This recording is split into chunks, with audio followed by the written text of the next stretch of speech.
João Jorge Facelar. Agregado e doutor em Direito, exerce as funções de professor catedrático da Universidade Nova de Lisboa e da Universidade Autónoma de Lisboa. Concluiu a licenciatura e o mestrado em Direito na Faculdade de Direito da Universidade de Lisboa, onde foi docente durante 8 anos. É jurisconsulto, advogado e árbitro, além de presidente do Instituto do Direito da Língua Portuguesa e do Instituto do Direito Público, tendo sido deputado à Assembleia da República na 11ª legislatura e presidente do Conselho de Fiscalização do Sistema de Informações da República Portuguesa. Venham daí essas palmas, porque agora temos um momento que vai falar sobre os dados pessoais, eficácia e justiça.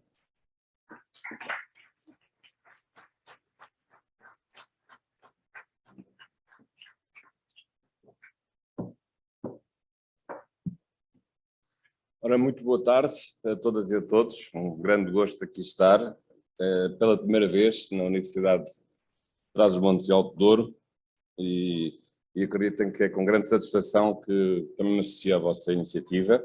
Este programa alcançar mais a terceira edição do núcleo da Associação de Estudantes de Economia desta universidade. E vejo que o ambiente é agradável, isso é muito importante, e também desejo que não haja outras edições, a quarta, a quinta, a sexta, e quando as coisas vão na terceira edição significa que de facto já se realizaram, já se consolidaram, e só posso dar os parabéns aos estudantes por essa iniciativa. Eu venho falar sobre um tema que me propuseram, e eu talvez possa aqui até retificar um pouco, que não será um tema de economia, será um tema mais do direito e da política, que eu talvez possa designar como democracia, segurança e ciberespaço. Há pouco estava a ouvir os colegas que me antecederam, numa discussão mais económica, naturalmente a formação deles, mas de facto o contexto que nós estamos hoje a viver é um contexto particularmente difícil do ponto de vista da segurança, que está na ordem do dia, não só pelas questões mais distantes da Ucrânia, mas a segurança tem estado na ordem do dia por várias razões há muitos anos. E, portanto, a segurança é também uma área hoje que temos vindo a estudar, também merece uma aproximação científica, além das políticas públicas que podem ser aplicadas na área da segurança. E outro tema também que está na ordem do dia é a reforma da política. Tivemos precisamente 2 deputados à Assembleia da República, um deles que vai ser nomeado secretário de Estado da Juventude e do Desporto. Portanto, 2 exemplos, um partido vencedor e um partido perdedor, a vida é assim mesmo. Também já fui deputado, sempre me disseram que era tão importante estar na maioria como na oposição, é verdade, na democracia é assim, as coisas alteram-se, a democracia tem o seu lado também previsível, portanto, mas a política também precisa realmente de uma profunda reforma em muitos aspectos. E eu gostaria então aqui de falar um pouco sobre democracia, ciberespaço, na medida em que o ciberespaço tem modificado o modo de fazer a política, e depois as questões da segurança que também estão ligadas ao ciberespaço e também podem afetar a própria democracia. Portanto, é um pouco este o tema que me pediram e é isso que eu vou aqui desenvolver nos minutos que me estão reservados. E talvez começando pela ideia central, que é uma ideia relativamente óbvia, mas que não era óbvia há 200 anos, porque há 200 anos não havia nenhuma democracia no mundo. Hoje vivemos em Estados democráticos, cada vez mais, já são poucos os Estados que restam que não são democracias, e hoje isso nos parece uma coisa óbvia. Viver em democracia é como o oxigênio que nos parece natural viver e respirar em cada segundo. Mas não era assim há 200 anos, não havia democracias há 200 anos. Como também não havia repúblicas há 200 anos. Portanto, aquilo que nós estamos a viver, na maior parte dos países, e em particular em Portugal, uma república democrática, ou uma democracia republicana, era uma coisa que os nossos antepassados não tinham. E não os antepassados da pré-história, que nem sabiam ler nem escrever. Os antepassados de há 200 anos, esta parte. Portanto, vejam como as coisas mudaram, como o mundo mudou nestes últimos 200 anos. E, portanto, esta mudança também tem um significado e tem uma categorização histórico-científica, que é precisamente de aceitarmos que a partir do século XIX, fins do século XVIII, com as chamadas revoluções liberais, nós mudámos o paradigma da nossa vida coletiva, da nossa vida política e também económica já agora. Porque nós vivemos a partir do século XIX o quê? Passámos a viver em Estados com Constituição e em Estados democráticos, Estados de Direitos democráticos, embora não todos os países ao mesmo tempo e com a mesma velocidade, de uma mudança profunda na organização política.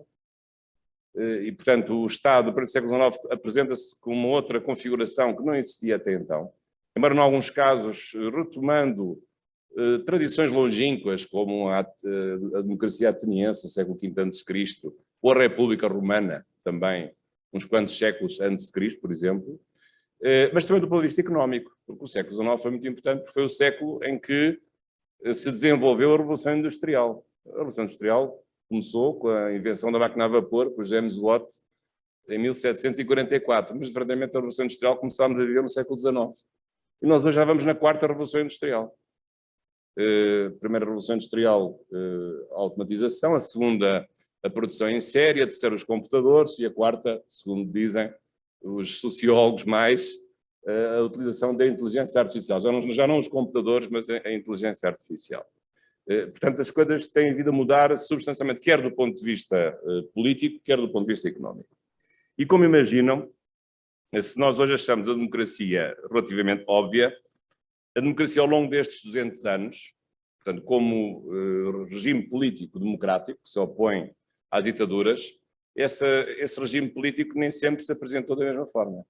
Nós hoje temos muito mais democracia do que tínhamos há 100 anos, ou há 150 ou há 200 anos. E mesmo considerando os países que mais cedo entraram num percurso democrático. Não estou a referir-me, claro, aos países que só se tornaram democracias há 20 anos ou há 50 anos. Não, eu digo mesmo aqueles mais antigos, aqueles que estiveram na origem desta nova fase da nossa história, a idade contemporânea. Porque a democracia foi evoluindo e podemos até encontrar aqui, digamos, três dimensões da democracia. A mais antiga é chamada democracia representativa, que se relaciona com o facto de podermos escolher os nossos governantes.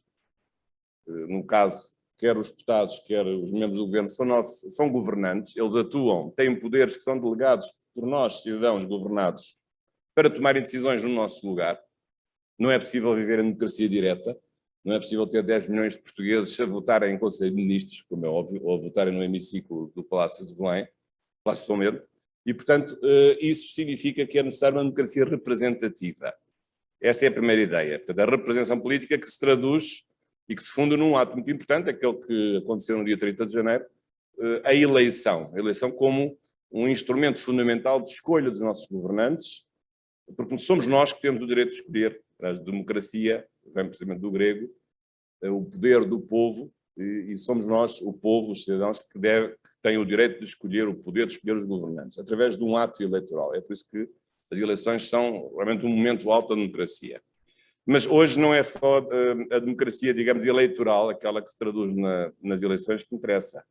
Claro que essa ainda continua a ser central, porque é periódica, no caso da Assembleia da República de 4 em 4 anos, no caso do Presidente da República de 5 em 5 anos, mas há outras formas de participação democrática que têm vindo a evoluir de um modo bastante significativo. A chamada democracia semidireta, aquela que se traduz na realização de referendos, e a democracia participativa, aquela que se traduz no exercício cotidiano dos nossos direitos políticos, na construção e na participação da opinião pública. Portanto, são essas as três dimensões que hoje estão mais desenvolvidas e sobre as quais muito se tem dito e também sobre as quais há quem fale na própria crise da democracia. Mas antes de falar propriamente na crise do Estado Democrático, não que ele seja para acabar, mas no sentido de que ele merece uma reforma profunda, importa também dizer que a crise hoje, que nós sentimos no Estado contemporâneo, não é só a crise da democracia. Há outras crises também importantes, mas sobre essas eu não vou falar, mas apenas referi-las. Isto há uma acumulação de crises, infelizmente. Desde logo a crise do Estado Social. Já foi há pouco aflorado aqui esse assunto. A ideia de que o Estado Social é ineficiente, a ideia de que o Estado Social traduz um grande desperdício de funcionários, muitos funcionários a mais para aquilo que fazem, o dinheiro que fica pelo caminho, portanto, de 100 que eu quero dar a um pobre, 50 fica pelo caminho da pessoa que recebe o requerimento, da pessoa que analisa o requerimento, da pessoa que decide o subsídio, da pessoa que entrega o subsídio, da pessoa que fiscaliza o subsídio. Portanto, de 100 para dar a um pobre, o que chega ao pobre são 50 ou 20. O resto fica pelo caminho em despesas burocráticas. E, portanto, esta é uma das críticas possíveis. Aqui estou um pouco a exagerar. Mas, portanto, o Estado Social tem problemas de eficiência, de desperdício. E o Estado Social muitas vezes não acompanhou a sofisticação, evidentemente, da economia privada e do capitalismo privado, que em certas áreas que tradicionalmente o capitalismo privado não entrava, como era o caso da saúde, ou da habitação, ou da segurança social, ou da educação. Agora, hoje, o mercado privado, quer na área da saúde, quer na área da educação, quer na área da segurança social, pode muitas vezes ser mais eficiente do que a própria economia pública. E, portanto, daí a crise do Estado Social deste ponto de vista. Depois, também outra questão que se tem colocado tem a ver com a crise do Estado Nacional. Hoje nós temos uma vida política internacionalizada, vivemos numa globalização que é realmente irreversível e que começou a ser óbvia a partir do fim do comunismo e, portanto, com o fim da Guerra Fria entre o Ocidente e o mundo comunista. E, portanto, hoje as relações internacionais são, de facto, imparáveis. Não há muros, não há fronteiras nessas várias relações de todo o tipo, também relações internacionais de natureza económica. Isso veio, claro, aumentar os poderes das instituições internacionais. O Estado tem vindo a delegar cada vez mais poderes para a esfera internacional e, portanto, muitos cientistas da política têm dito que vivemos uma crise do Estado Nacional, do Estado Soberano Nacional, que foi aquele Estado que surgiu depois da Paz de Westfália, quando acabaram os grandes impérios na Europa e os Estados se tornaram todos independentes. A partir do século XVII, essa é uma data possível, o fim da Guerra dos 30 Anos, que foi selado com a chamada Paz de Westfália, com dois tratados muito importantes, o Tratado de Osnabrück e o Tratado de Münster, que selaram o fim dessa guerra. E a partir daí considera-se que surgiu um Estado de soberania externa e também de soberania interna, e portanto os países todos iguais, e portanto os países com um conceito de soberania substancial ou soberania absoluta até certa altura. Mas isso hoje tem vindo a perder-se porque tem aumentado os poderes das instituições internacionais. No caso da União Europeia, que é uma entidade supranacional, é evidente os poderes que têm em relação aos Estados e a limitação que os Estados têm de não poderem decidir muitos assuntos que foram delegados aos órgãos da União Europeia, mas também sucede nas organizações internacionais clássicas, como é o caso das Nações Unidas, viu-se agora, tem sido agora na questão da Ucrânia, que são as Nações Unidas que têm um monopólio do uso da força, e portanto os Estados, depois da Segunda Guerra Mundial, deixaram de ter consigo a decisão livre de usar a força. E só o podem fazer em legítima defesa. E portanto o uso da força só pode ser autorizado, estou a falar em termos formais, ou em termos jurídicos, só pode ser autorizado pelo Conselho de Segurança. Os Estados apenas ficaram com uma legítima defesa, nada mais do que isso. Se forem além da legítima defesa, isso será sempre um uso abusivo da força e, portanto, será considerado ilegal à luz das normas internacionais aplicáveis. Mas, portanto, essa questão do Estado soberano também é uma outra crise, do Estado que perdeu tanta soberania e que muitas vezes provoca, da parte dos cidadãos, uma sensação de vazio e sobretudo, nos países mais pobres, muitas vezes a soberania que se vai perdendo ser o último reduto da própria identidade desses países e da sua autonomia na esfera internacional. Depois outra questão também que tem vindo a ser colocada, aliás que tem sido muito frisada depois do 11 de setembro de 2001, o ataque à Torre Gêmeas, em Nova Iorque, tem sido a questão da segurança internacional, o aparecimento de um novo tipo de terrorismo, tudo o que isso tem implicado de medidas que têm sido tomadas e que limitam a nossa liberdade individual, essa que é a realidade, de novas medidas tomadas contra um terrorismo diferente que não existia antes, o terrorismo jihadista, radicalizado, associado a uma versão minoritária radical do Islão, portanto, e tudo o que isso implica de interferência na nossa vida pessoal, da ausência de privacidade, no facto de se considerar mais importante a segurança em relação à própria liberdade.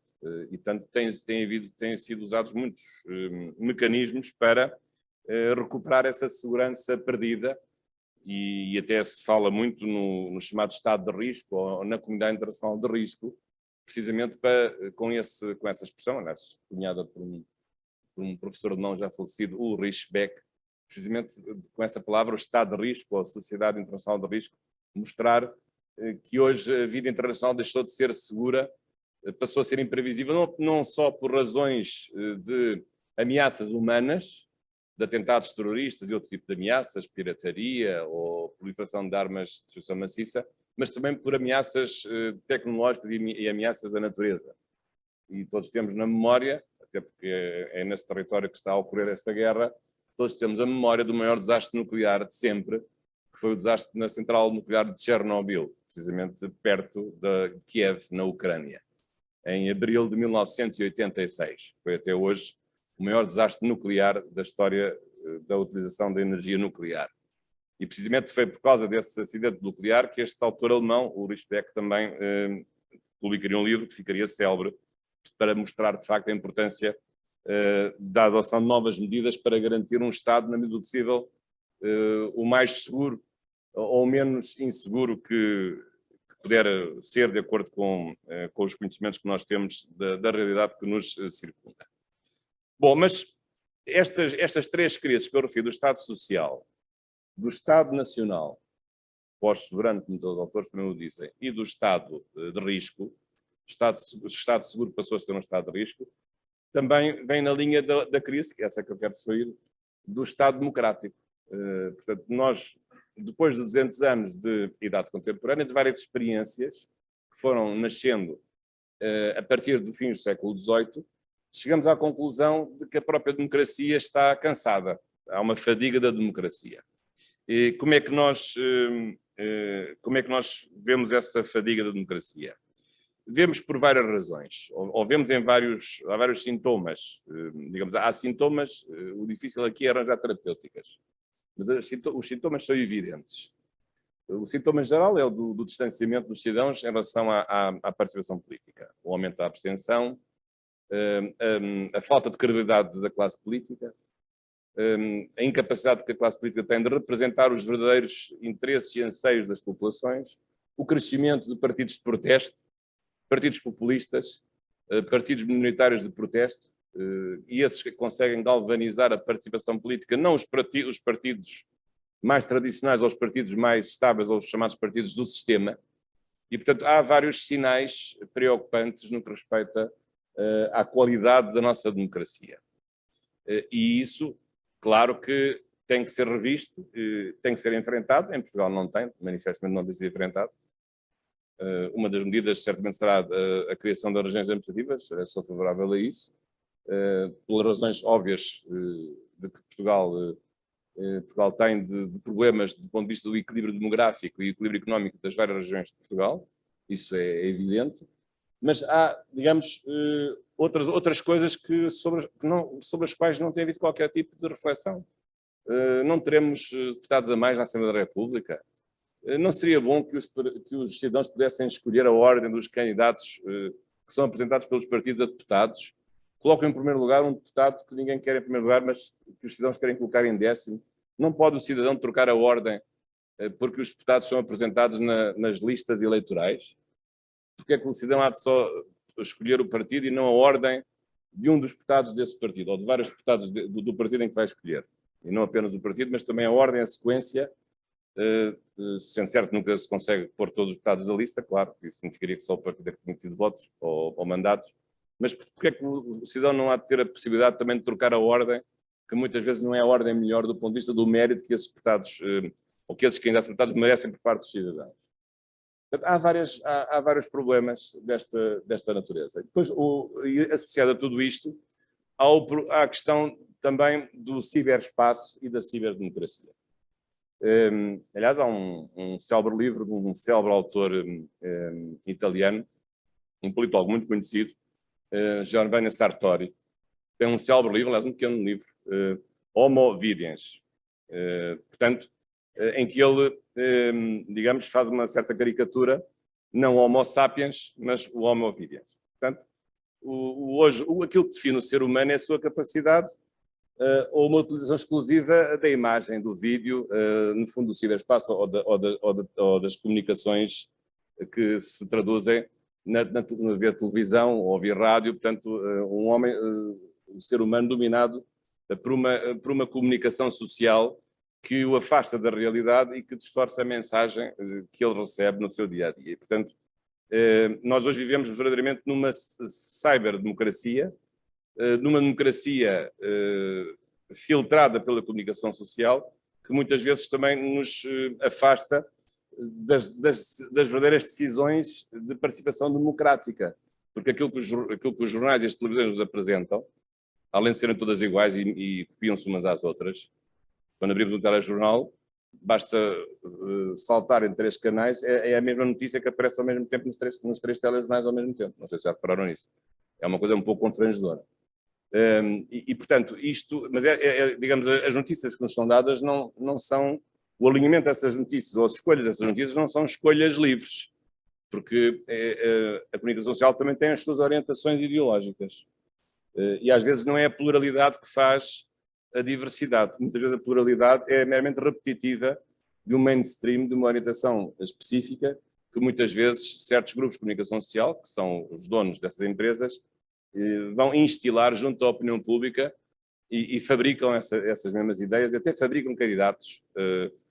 Aliás, até se dizia que, na célebre expressão, que eu posso fazer qualquer pessoa como candidato ganhador a Presidente da República, não só o quase, do atual, porque ele nem sequer precisava disso, porque tem um mérito suficiente para ter sido eleito sem ter sido comentador anos e anos a fio em televisões e em rádios, mas é verdade que, de facto, a comunicação social pode transformar candidatos ignotos e inábeis em verdadeiros presidentes da República, convencendo as pessoas de que eles têm mérito, que essas pessoas têm mérito para serem eleitas. Isso é verdade.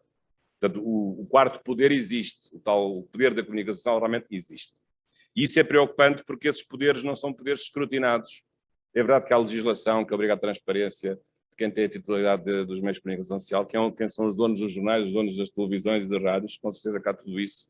Mas sabemos que há muitas maneiras de ludibriar essa transparência e, portanto, podemos, mesmo através de uma comunicação social supostamente livre, estar a ser influenciados sobre certas orientações que são estabelecidas por certos grupos económicos.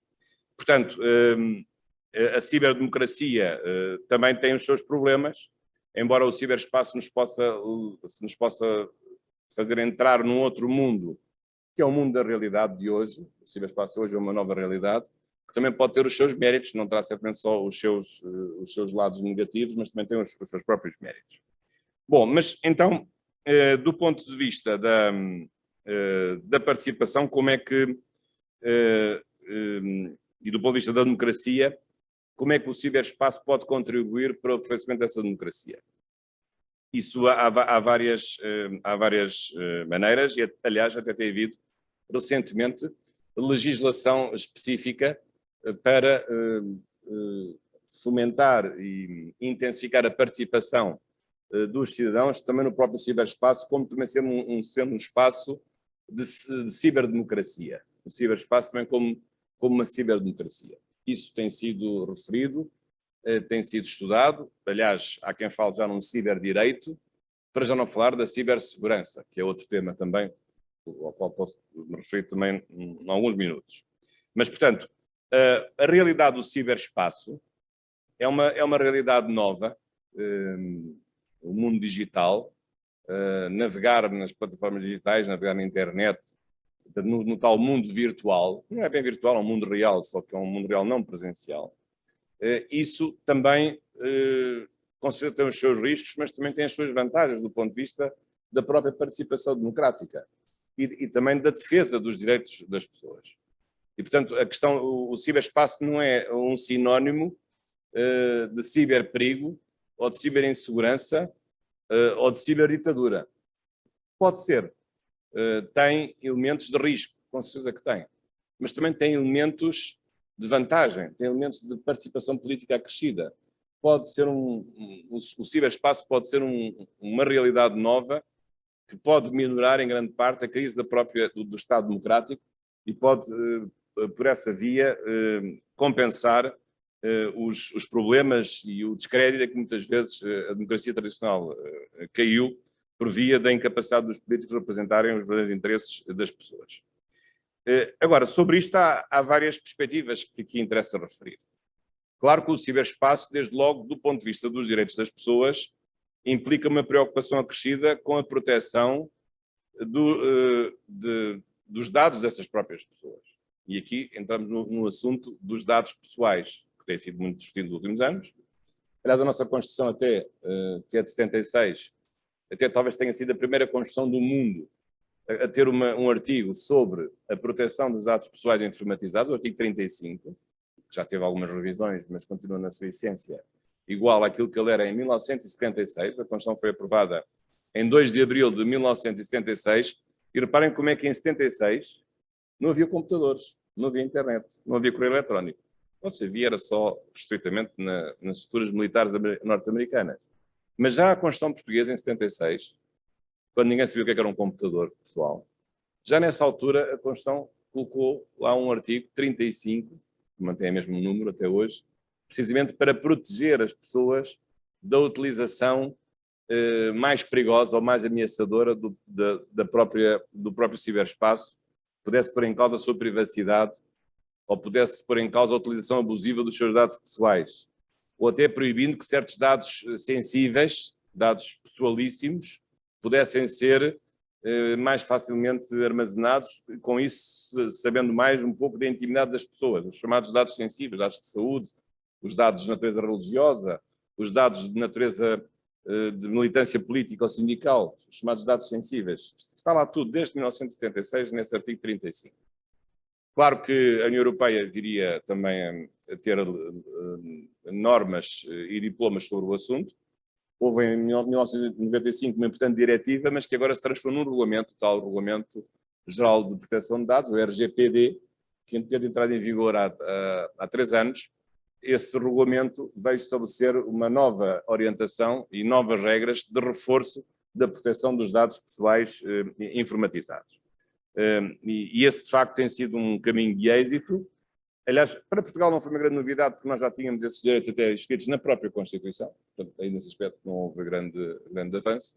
Mas, na verdade, a proteção dos dados pessoais é uma manifestação no âmbito do ciberespaço, portanto, dados pessoais informatizados, é realmente uma manifestação de uma resposta que o direito deu e as políticas públicas em relação à necessidade de proteção dos próprios cidadãos. E quais são esses direitos? O direito a que não haja o armazenamento de dados inúteis ou dados que sejam armazenados com uma finalidade e depois sejam usados para outra finalidade.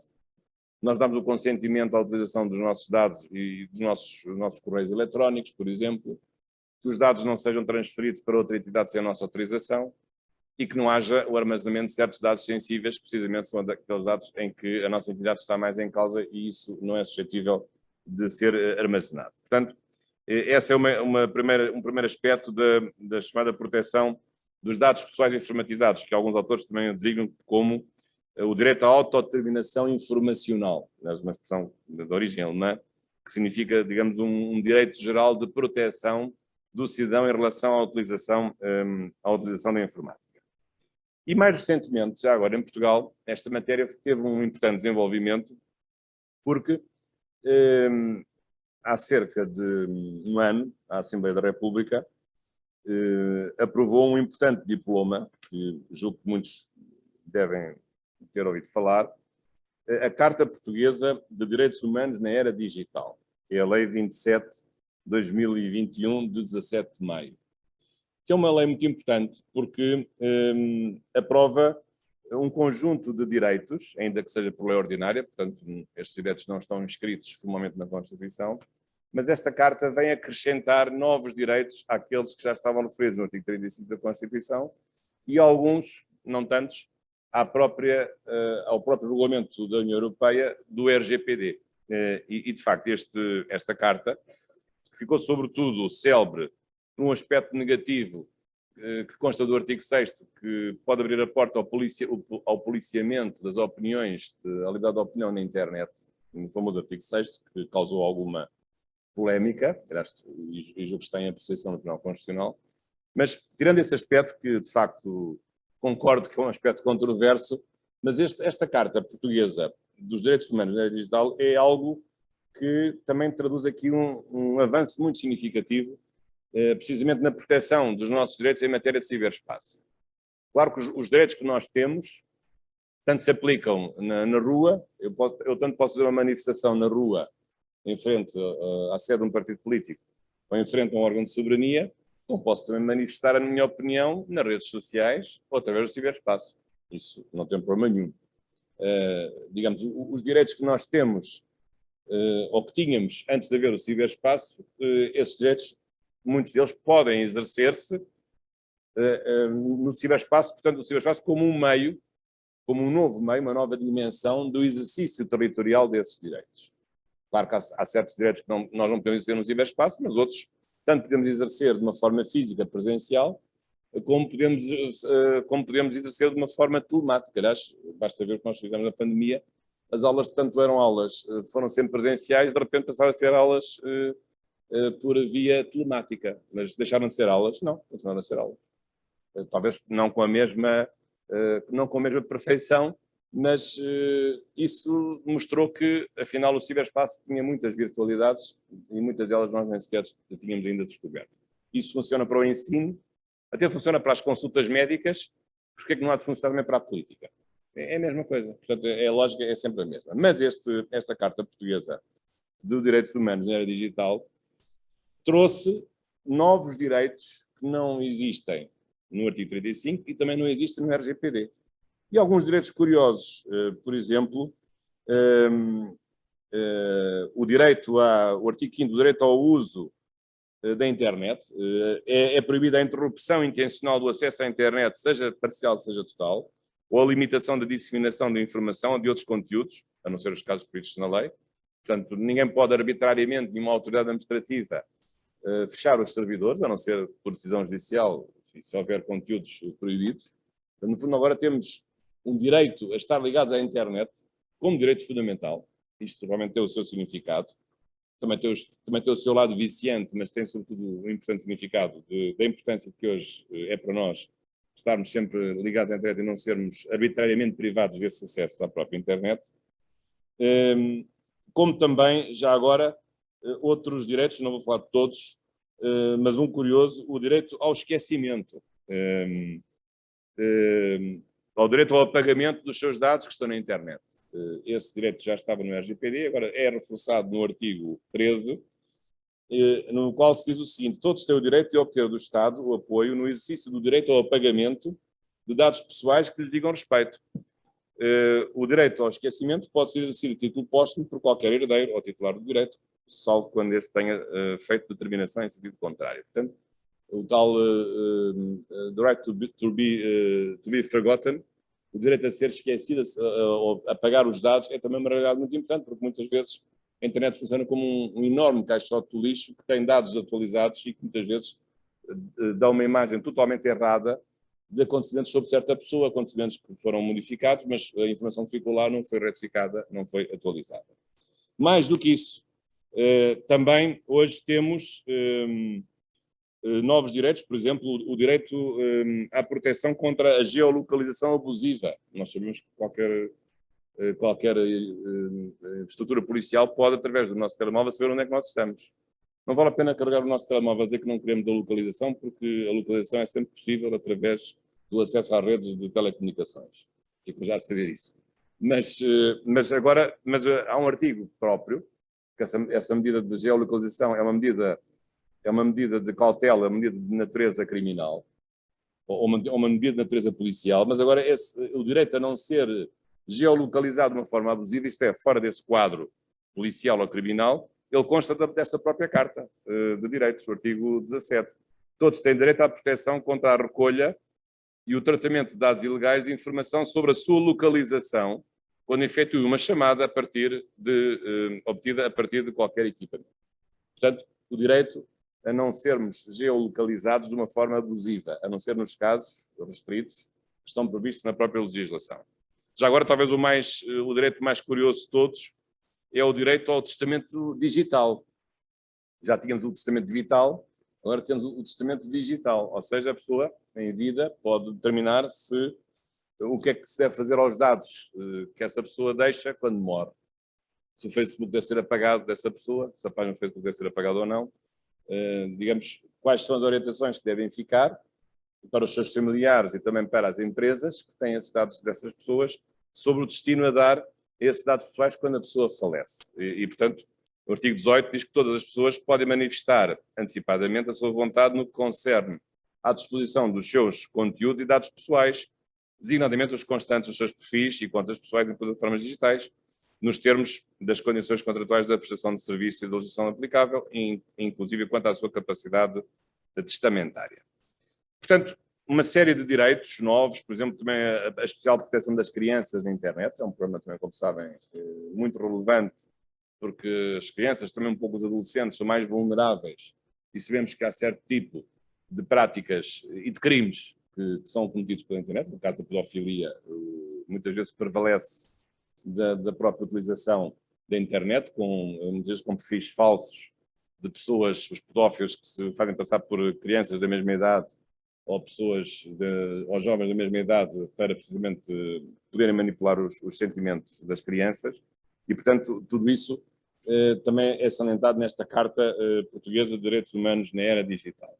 Portanto, este diploma é um diploma importante que mostra que, de facto, os direitos fundamentais de uma democracia avançada também se reforçaram no âmbito deste ciberespaço através destes direitos. Este é outro aspecto, portanto, do ponto de vista dos dados pessoais, aqui temos, no fundo, várias gerações de diplomas que têm vindo a aprofundar, porventura, um novo ramo do direito, que é o direito da proteção da pessoa nos dados pessoais que essa pessoa tem e que sejam também, que sejam natureza, sejam informáticos, sejam informatizados, portanto, que se coloquem também dentro do ciberespaço. Este é um lado da questão. Agora, a própria democracia, portanto, uma vez que falo aqui de democracia e ciberespaço, a própria democracia também pode prevalecer-se do ciberespaço, também pode ser um dos remédios para os maus da democracia. As pessoas têm menos paciência para fazer manifestações, então fazem manifestações na internet. As pessoas não querem sair de casa para fazer reuniões partidárias, à hora de jantar ou depois de jantar, fazem através de plataformas Zoom. Ou as pessoas não querem ir ao Parlamento recolher assinaturas, não de casa em casa, podem apresentar petições na Assembleia da República por via eletrónica, por assinatura recolhida eletronicamente, ou iniciativas legislativas populares, ou pedidos de referendo. Portanto, hoje os meios eletrónicos também se popularizaram e são, aliás, aceites para a apresentação de diplomas que são de iniciativa popular junto do próprio Parlamento. E, portanto, o Parlamento ele próprio também, hoje, altamente escrutinado através das plataformas digitais e, sobretudo, através do canal Parlamento. Portanto, a participação política também pode, na verdade, aumentar através do ciberespaço. O ciberespaço tem os seus riscos, com certeza que tem. Tem as suas distorções. E a comunicação social também, em parte, contribui para isso. Mas também o ciberespaço dá-nos novas oportunidades de participação política. Então, não só há instrumentos de proteção dos dados pessoais, como também a própria legislação que diz respeito à participação política favorece que a nossa participação política hoje se faça através do ciberespaço. Bom, e para terminar, como nem tudo são rosas, embora já estejamos na primavera, há também um lado sombrio do ciberespaço, que é o problema da sua insegurança. E, portanto, se o ciberespaço pode ser democrático, ele também pode ser inseguro, cada vez mais inseguro. E aqui entramos num mundo que hoje está na ordem do dia, infelizmente, com as ameaças, os ciberataques que têm sido feitos a empresas, no caso da empresa, no caso da Vodafone, são os casos mais recentes. Bem, todos os dias há, mas nós não sabemos, ataques a bancos. para ver se consegue obter uns dinheiros por parte dos hackers. Mas, portanto, hoje a segurança cibernética é realmente um tema que está na ordem do dia e tem várias dimensões. A dimensão mais óbvia é a dimensão da criminalidade, quando esses ataques informáticos são crimes informáticos, que são dois grupos, são crimes ou contra a privacidade, portanto, acedendo a dados que são privados de acesso ilegítimo, ou são crimes de dano, no sentido de provocar a destruição dos dados informatizados, a provocar a destruição das estruturas e das comunicações internéticas, destruir os sistemas dos computadores. Portanto, os ataques informáticos podem ter, do ponto de vista da lei do cibercrime, nós temos uma lei sobre essa matéria, podem ser agrupados nestes dois esquemas. Digamos, crimes de acesso indevido, pondo em causa a nossa privacidade, que é menor, mas ela ainda existe, ou crimes, sobretudo na natureza económica, que têm a ver com o furto de dados ou a própria destruição dos dados que são ativos também na natureza financeira.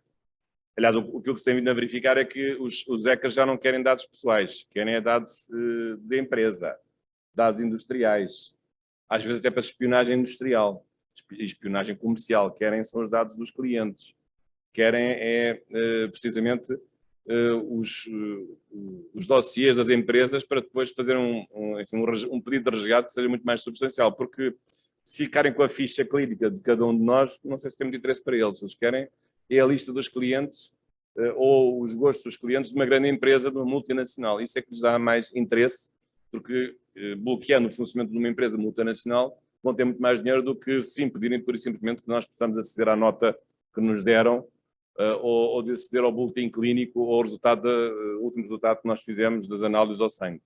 E, portanto, hoje a questão da segurança cibernética tem uma dimensão muito mais vasta do ponto de vista do alargamento dos seus alvos para empresas de grande dimensão que, pelos vistos, sendo grandes empresas e tendo muito dinheiro, nem elas mesmo conseguem defender-se perante os ataques informáticos. Portanto, isto também revela uma maior sofisticação, não que os vírus sejam novos, porque a ideia que eu tenho é que são mais ou menos os mesmos.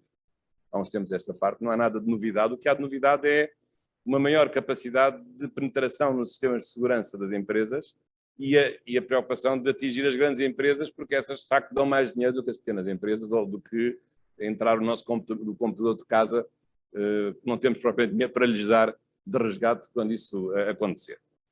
Este é um lado, digamos, da criminalidade informática. Só que a ciberinsegurança pode ter um lado ainda mais sombrio e mais perigoso, que é o lado da ciberguerra. E então aí já estamos num outro patamar em que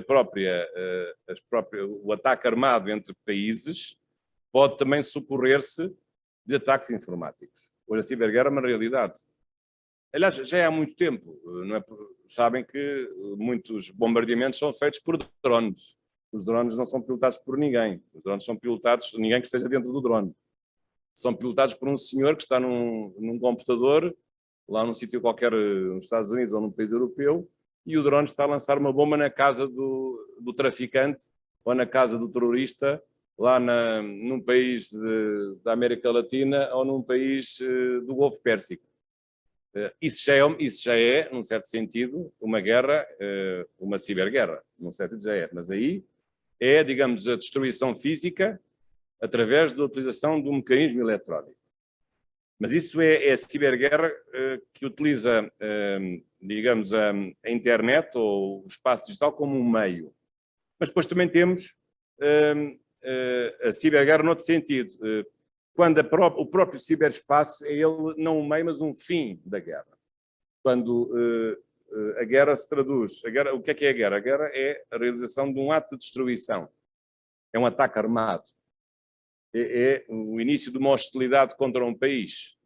Mas nesse caso, a hostilidade já não é bombardear um país com mísseis, não é destruir casas, não é matar pessoas, mas é destruir as suas estruturas internéticas, as suas estruturas cibernéticas.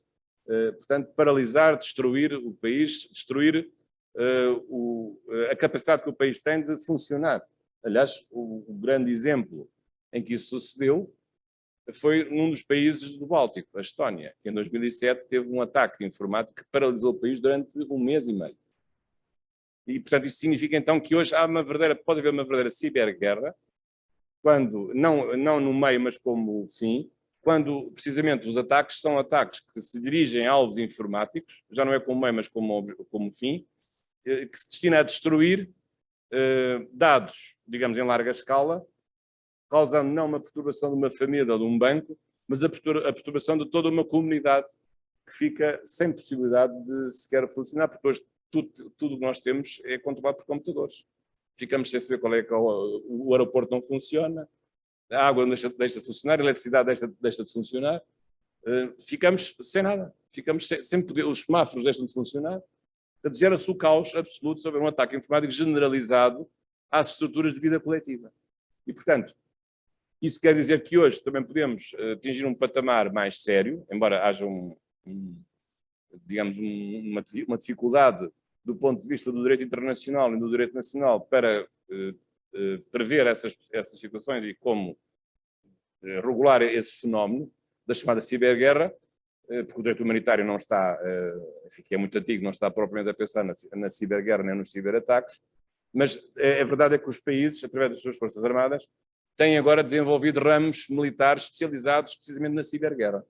Já não as forças armadas no sentido de força aérea, ou marinha, ou exército, porque isso são ramos de forças armadas que têm ainda uma dimensão física, territorial, portanto o mar, o espaço aéreo ou o território terrestre, mas ramos das Forças Armadas que cuidam apenas das ameaças e daquilo que se deve fazer para proteger o país nas suas estruturas internéticas para que o país não fique paralisado, uma vez que hoje quase tudo necessariamente passa pela utilização das estruturas internéticas.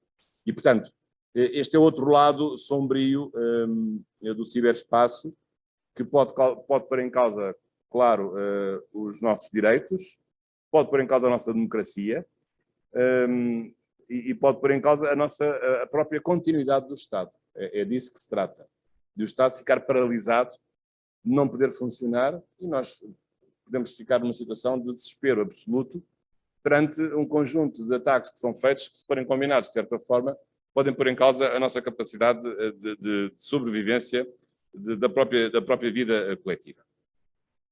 Este é um outro assunto que tem sido também discutido, a questão da ciberinsegurança, que não tem apenas a ver com a questão da perturbação que provoca no funcionamento da democracia, mas também provoca um problema de insegurança ao nível das relações entre os Estados, portanto um problema de insegurança internacional, mas também um problema de segurança nacional, quando não temos essa capacidade de nos defendermos devidamente. Portugal tem feito alguma coisa, há uma lei sobre o regime jurídico da segurança no ciberespaço, para proteger, para obrigar as empresas e as estruturas de administração pública a terem planos de defesa contra ataques informáticos. Isso, de facto, tem vindo a ser feito. Aliás, o diploma que foi agora recentemente reforçado com um decreto-lei. As infraestruturas críticas também podem ser de natureza informática, não são só as barragens, ou as pontes, ou os aeroportos, ou as fontes, ou os rios, ou certos bens que sejam considerados essenciais, combustíveis, etc. Não é apenas isso. Também as estruturas informáticas podem ser consideradas como infraestruturas críticas, portanto, que merecem uma proteção especial por parte do Estado para que elas sejam defendidas contra ataques informáticos. Mas é evidente que há aqui um longo percurso a realizar do ponto de vista da nossa educação e da nossa percepção em relação ao ciberespaço, porque nós, pelo menos a ideia que eu tenho, achamos que no ciberespaço, como não há tempo, já no ciberespaço, ao contrário do que o nome diz, não há espaço. É um espaço universal. Portanto, verdadeiramente não há espaço. Não há tempo porque tudo se faz de uma forma instantânea. E depois não há identidade, porque as pessoas que navegam no ciberespaço facilmente ocultam a sua identidade. E depois também, mas como ocultam a identidade, também não há nenhum problema de privacidade. Como ninguém sabe quem é, também não é preciso defender a sua privacidade. E, portanto, isto são elementos característicos do ciberespaço que potenciam ao extremo os riscos que esse ciberespaço comporta nos seus diferentes níveis. Não é só a web normal, mas a web subterrânea, de deep web ou da dark web, tudo isso hoje é um campo perigoso, no qual se encomendam crimes, no qual se ensina a fazer armas, no qual se faz lavagem de dinheiro. As criptomoedas, a mais famosa é a Bitcoin, é um instrumento de lavagem de dinheiro, é um instrumento de financiamento do terrorismo. Não é muito aconselhável, provavelmente, investir nas criptomoedas, sequer é a minha opinião. E, portanto, tudo isso são instrumentos perigosos, que aparentemente são sedutores, são fáceis, são de acesso fácil por todos, fácil acesso por todos, mas são instrumentos muito perigosos do ponto de vista da proteção dos nossos direitos e da própria estabilidade do Estado. Vamos evoluindo em relação a isso. A legislação falta, mas a única maneira de evoluir é olhar para esse ciberespaço não apenas como um espaço de facilidade ou de rapidez ou de economia, mas também como um espaço que também comporta os seus riscos. Navegar no espaço não é uma navegação anónima, ao contrário do que nós pensamos. Fica sempre na pegada digital. Sempre alguém saberá o que é que nós vamos a fazer no ciberespaço. E, portanto, acho que isso depois depende da nossa capacidade de estarmos preparados para nos defendermos dos riscos do ciberespaço, da utilização que nós fazemos do ciberespaço, daquilo que nós colocamos no ciberespaço. Qualquer fotografia ou vídeo que entra no ciberespaço nunca mais de lá sai, por exemplo. E todos os riscos que isto comporta, na verdade, a própria navegação no ciberespaço. Mas, como em tudo na vida, há coisas boas e coisas más. A solução não é certamente deixar de utilizar o ciberespaço, mas é utilizar o ciberespaço com maior segurança, tendo esta consciência, que muitos não têm, porque ainda estão deslumbrados pelas maravilhas que o ciberespaço nos dá, mas essas maravilhas são mais aparentes do que reais, porque elas também escondem sombras tenebrosas que nos podem afligir e que muitas vezes nos levam a momentos dramáticos. Aliás, para terminar, recordo uma excelente série britânica, como andámos um pouco em casa fechados na pandemia. Muitos se recordarão daquela série Black Mirror, da Netflix, que contava uma série de histórias interessantes, tem a ver com as novidades tecnológicas. Mas o muito interessante era de uma tal de um controle que se fazia sobre uma sociedade através de umas abelhas eletrónicas. Mas não é sobre não é esse episódio que eu agora quero referir, que eu quero recordar. É um outro episódio de um jovem, de um adolescente, que utilizava o computador portátil, que fazia filmagens, enfim, digamos assim, mais íntimas, filmagens que entravam por via da câmara do seu computador no ciberespaço e que depois era objeto, claro, de chantagem para pedir resgate ou de ameaça de coação. E esse rapaz, nesse episódio, no fim, suicida-se, porque não conseguiu suportar a vergonha de ser filmado ou se ter filmado nu ou em certas práticas e que esse filme depois estava a circular na internet à vista de toda a gente. Portanto, isto é bem um exemplo. Essa série, nesse aspecto, é muito educativa, porque mostra todos os riscos que nós corremos na utilização do ciberespaço. Não quero deixar aqui uma mensagem de terror, não é isso, mas é uma mensagem de realismo. Portanto, se os hackers até agora andam mais preocupados com quem tem dinheiro, não são certamente os jovens, não são muito atrativos desse ponto de vista, mas isto pode tornar-se de tal maneira incontrolável que depois chegamos a outro tipo de intervenções malévolas do ciberespaço que nos podem realmente provocar uma grande aflição e que têm a ver com os valores mais essenciais da nossa vida coletiva, a nossa honra, a nossa liberdade, a nossa privacidade. E, portanto, é todo um mundo novo que se vai desenvolvendo. É para já não falar da distopia de George Orwell, de 1984, o famoso romance, em que ele idealizou, provavelmente a 40 ou 50 anos de distância, um computador gigante que controlava o movimento dos cidadãos. Big Brother is watching you. Não é o Big Brother da televisão, isso é uma porcaria. Estou a falar do Big Brother sério, que num certo sentido já existe. Não se chama assim, mas já existe. Talvez não tão poderoso como George Orwell o descreveu no livro, mas ele já existe. mas não é o da televisão, não vou dizer o canal de televisão para não ofender ninguém, mas não é esse. E muito menos o Big Brother dos famosos, ainda muito menos. Mas, de facto, Big Brother is watching you. Essa que é a verdade. E, portanto, nós temos que estar com muita cautela em relação a esses olhares, em relação a essas vigilâncias permanentes que o ciberespaço permite a certos aspectos da nossa vida. Já agora, para terminar mesmo, porque é que em 76, a nossa Constituição, que já tem 40 e tal anos, 48 anos, porque é que em 76 esse artigo 35, na altura causou alguma estranheza, falar em dados pessoais informatizados, quando nem sequer havia computadores, nem havia internet, nem havia e-mail. Qual era o interesse? Mas há dois valores muito importantes que a proteção dos dados pessoais significam. E, no fundo, são valores que estão subjacentes a toda a legislação sobre o ciberespaço. Estes dois valores são estes, já os referi de passagem. É o valor da privacidade. A nossa privacidade tem que ser garantida. É verdade que ela é cada vez menor porque nós também nos expomos à privacidade, expomos a nossa privacidade, mas é uma coisa que fazemos por nossa vontade, não somos obrigados a fazer outra. É verdade que nas ruas, nas praças, há videovigilância permanente. Isso até diminui os crimes, é verdade. Mas, apesar de tudo, é uma invasão da nossa privacidade que é tolerável, porque permite baixar consideravelmente os níveis de criminalidade, é isso que está provado. Mas há um reduto, um núcleo essencial da nossa privacidade que nós devemos preservar. E essa privacidade é um dos valores que justifica essa legislação de proteção no ciberespaço. O outro valor muito importante, que tem a ver com o Big Brother is watching you, é o valor da liberdade.